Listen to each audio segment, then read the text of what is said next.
Dual transmitted disease and the sex trafficking ring of luxury and heartache. Exposed. The dark truth of STDs and the sex trafficking ring of luxury and heartache.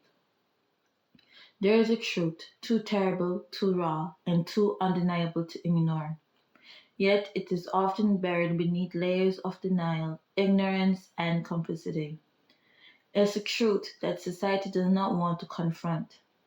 The link between sex trafficking and the rampant spread of sexual transmitted diseases (STDs), operating under the illusion of luxury and opulence while feeding off the backs of the vulnerable and the forgotten. This isn't just an issue of crime, it's devastating human rights violation, one that silently wreaks havoc on bodies, minds, and souls. The luxury that veils the darkness. The world of sex trafficking often masquerades as a glamorous high end business, one shrouded in the false promise of escape, wealth, and power. Traffickers target individuals, most often women, children, and marginalized communities, promise them a life of luxury, wealth, or fame. They lure them with the illusion of hope, pulling them into a trap that is more like a gilded cage than the paradise they were promised. These promises are lies woven from desperation and deceit. Victims are thrust into an underworld where their lives are no longer their own. They become part of a system that commodifies their bodies, turning them into mere products to be sold and traded for profit. The glamorous facade hides a world of brutality where every smile is a mask and every piece of luxury is built on broken lives. The cars, the hotels, the fine clothes, all of it is just a cover for the reality of control, manipulation, and terror. These traffickers know the truth. It's not about wealth, it's about dominance. It's about exploiting the weak, breaking the spirit of those who trust too easily, and turning them into tools for endless profit. But the luxury they flaunt is not the life their victims experience.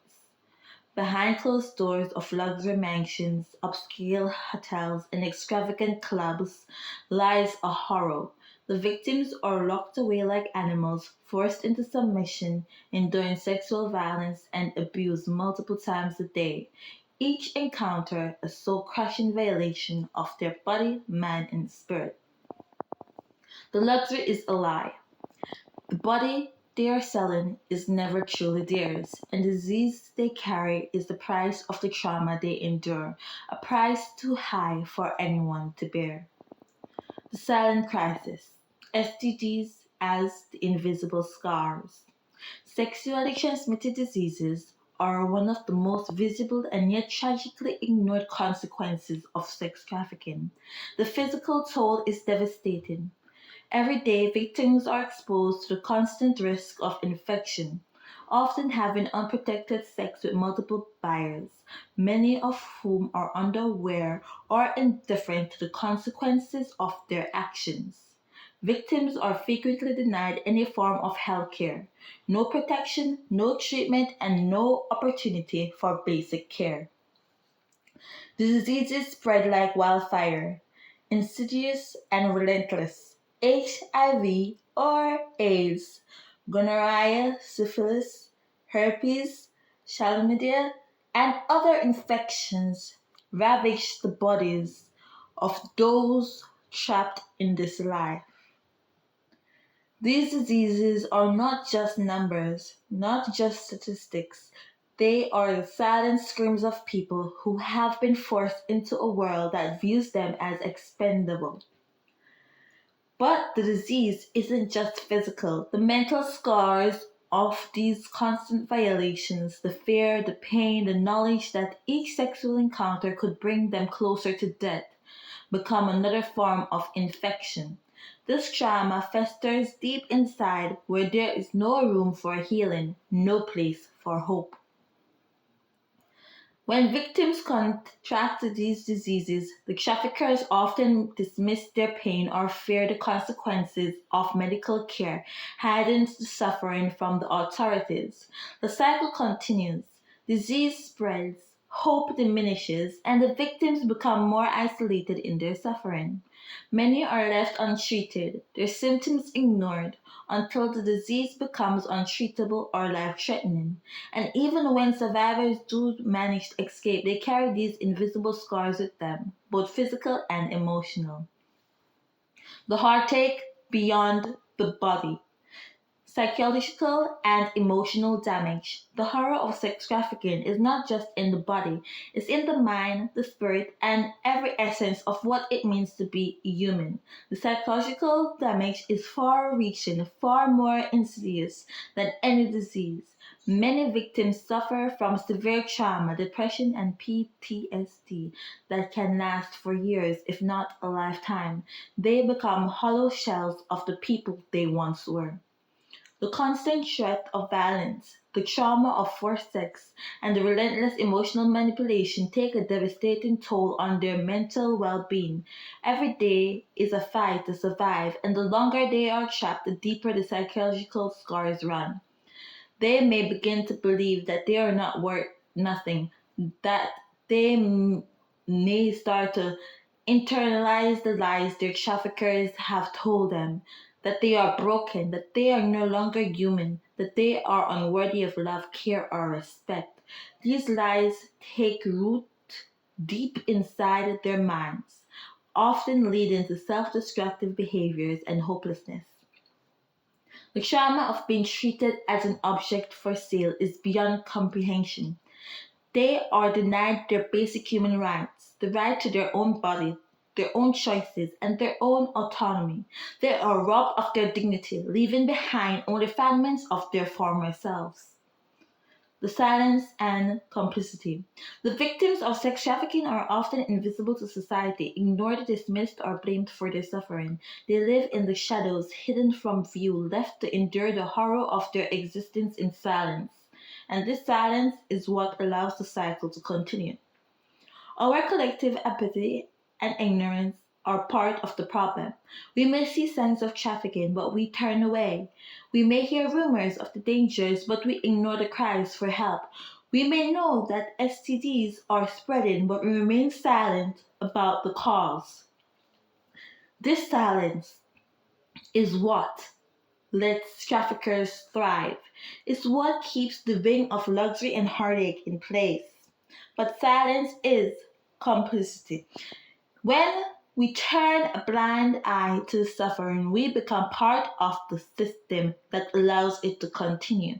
The price of silence is too high and the consequences too grave to ignore. A call to action, breaking the chains. The truth of sex trafficking and the disease that spreads through it cannot be ignored any longer. These aren't just statistics, they are human lives stolen and broken, yet still yearning for freedom and healing. We must not only expose the horror but actively work to end it. We must raise our voices against trafficking, demand better healthcare and legal protections for survivors, and hold traffickers accountable. We must break the chains of exploitation, fight the demand that fuels trafficking, and ensure that those who have suffered can find a way to rebuild their lives. And most importantly, we must never forget the truth is brutal, but it is the truth. There is no luxury in exploitation, no glamour in suffering. The heartache is real, and it's time for all of us to face it, expose it, and end it. Let us no longer be silent. Let us no longer be complicit. Let us fight for those who cannot fight for themselves, and let us shine a light on this darkness that thrives in the shadows. I have a few parables that I'd like to talk about, and we'll go from there. So, the first parable is the parable of the silken web. In a vast kingdom, there was a spider who spun the most beautiful silken web, glistening with golden threads. It was so alluring, so delicate that every creature who passed by would stop to admire it. Many would draw closer, entranced by its beauty, believing it to be a place of refuge, a sanctuary of comfort. The spider would whisper to them, "Come closer, rest within my web. The silk is soft, and you will know luxury beyond your dreams." One by one, the creatures would step into the web.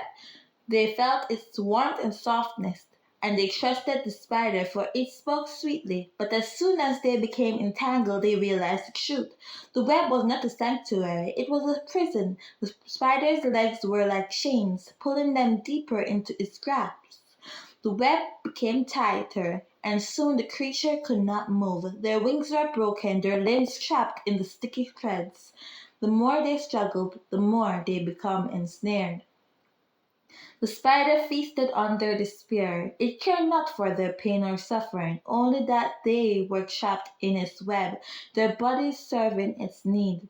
As the days passed, the creatures grew ill, their once strong bodies becoming weak, their vitality drained. The silk, once a symbol of luxury, became a symbol of their torment.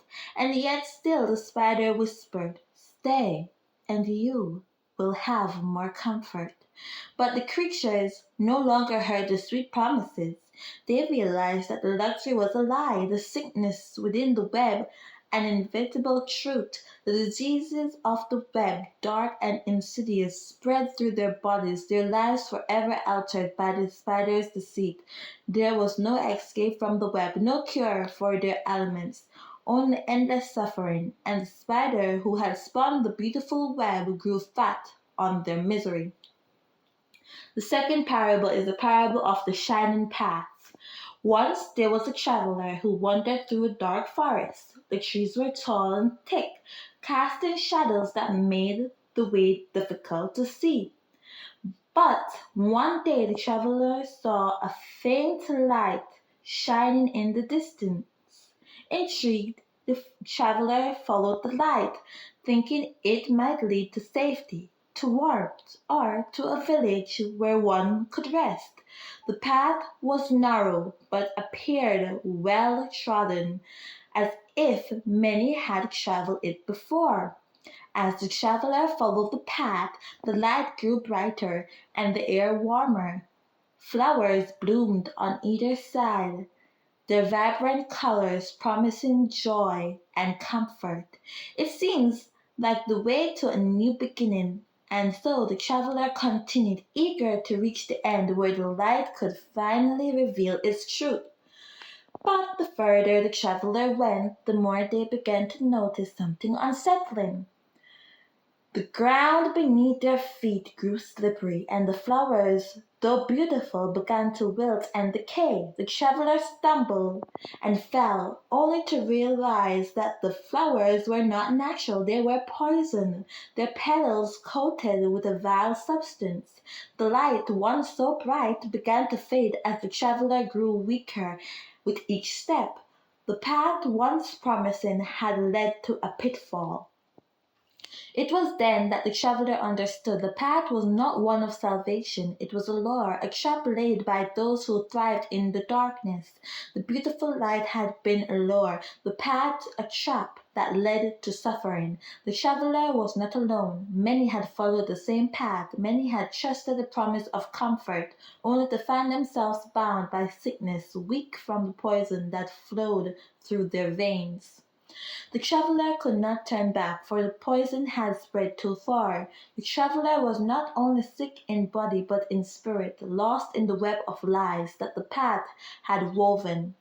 The traveler now understood the true cost of trusting what appeared to be light, and realized that luxury, like the light, had often been nothing more than an illusion that had led to suffering and heartache. The third parable is of the broken vessel. In a quiet village there was a craftsman who created the most exquisite vases. They were made of the finest clay, shaped and polished to perfection, with intricate designs that seemed to capture the essence of beauty itself. The villagers could gather to admire the vases, marveling at their elegance their apparent strength, and the artistry that went into their creation.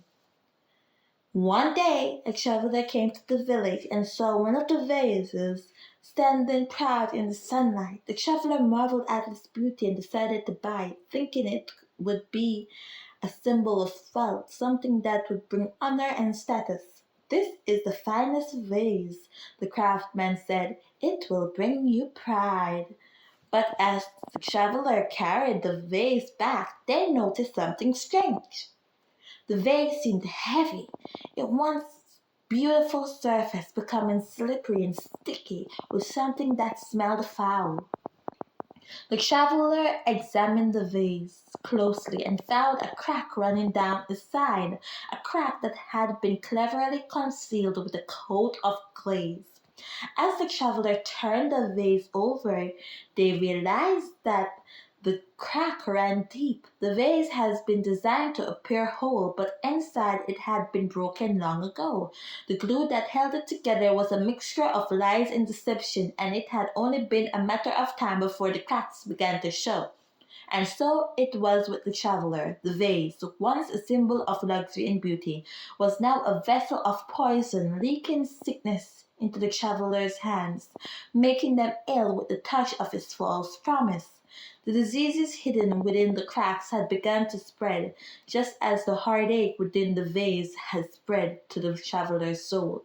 The vase, like the world of luxury and promises of escape, had been nothing but a fragile illusion, a trap wrapped in beauty, waiting to destroy those who trusted in its outward perfection.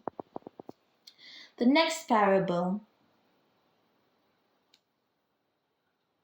or what we're going to be talking about next. We're going to conclude all these parables together, and I'll give you a message at the end. So, the truth in parables. Parables are very strong, they're very powerful. And in these stories, the silken web, the shining path, and the broken vessel all hold a deeper truth about the reality of sex trafficking and the diseases that comes with it. The illusion of luxury and promise of escape lure the vulnerable into a world where their bodies are not their own, and the pain they endure is hidden behind a veil of glamour.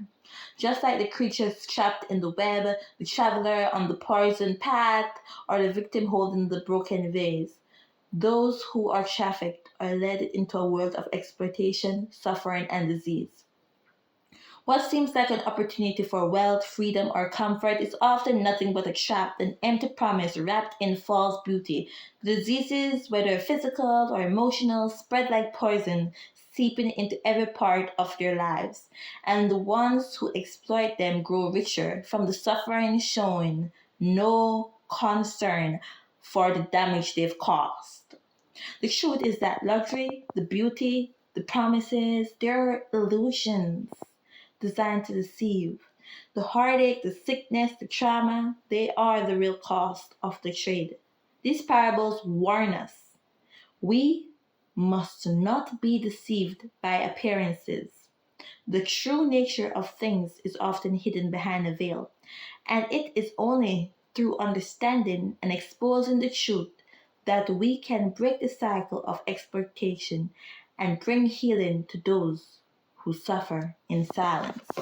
So I hope you learned something today, and I hope you continue to fight for truth and justice for all, for the sake of humanity.